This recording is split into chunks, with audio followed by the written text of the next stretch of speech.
Star hospital సుఖీభావ్కు తిరిగి స్వాగతం. కంప్యూటర్పై ఏదో పని చేసుకుంటూ ఉంటాం.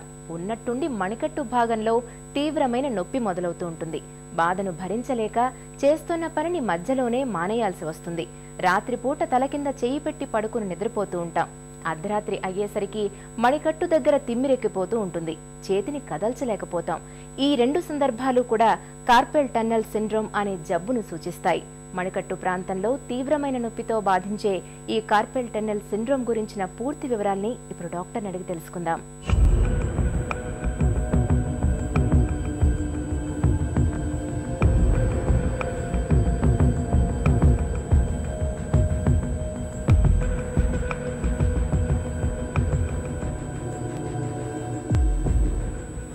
కార్పల్ టన్నెల్ సిండ్రోమ్ అంటే ఏంటి?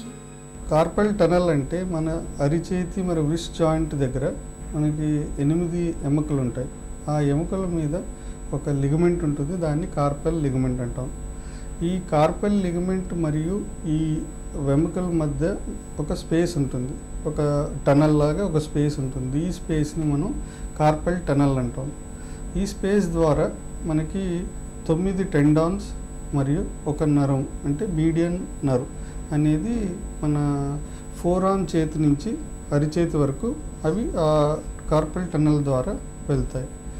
సో ఈ టన్నల్లో ఈ నరం ఏ కారణం వల్ల అయినా కూడా ఒత్తిడి వచ్చిందంటే మనకి సిమ్టమ్స్ వస్తాయి. ఆ సిమ్టమ్స్ని మనం కార్పల్ టన్నెల్ సిండ్రోమ్ అంటాం.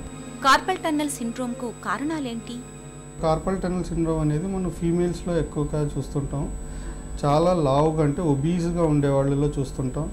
ఈ ప్రెగ్నెన్సీ టైంలో ఈ కార్పల్ టన్నెల్ సిండ్రోమ్ అనేది చాలా కామన్గా చూస్తుంటాం. మరియు హైపోథైరాయిడిజం అంటే థైరాయిడ్ గ్లాండ్ అనేది మనం తక్కువగా పనిచేసినప్పుడు మనం ఈ కార్పల్ టన్నెల్ సిండ్రోమ్ వీళ్ళలో కూడా చూస్తుంటాం. మరియు జాయింట్ ప్రాబ్లమ్స్ ఉన్న వాళ్ళు, కీళ్ళు ప్రాబ్లమ్స్ అంటే ఆస్టియో ఆర్థరైటిస్ కానీ రుమటాయిడ్ ఆర్థరైటిస్ కానీ ఉన్న వాళ్ళలో కూడా ఇది చూస్తుంటాం. ఇంకా కొన్ని కారణాలు ఉన్నాయి చెప్పాలంటే కిడ్నీ ప్రాబ్లమ్స్ అంటే క్రానిక్ రీనల్ ఫెయిల్యూర్. కొంతమంది వాళ్ళు డయాలసిస్ మీద ఉంటారు. ఈ డయాలసిస్ మీద ఉన్న వాళ్ళు కూడా మనకి కార్పల్ టన్నెల్ సిండ్రోమ్ కామన్గా చూస్తుంటాం.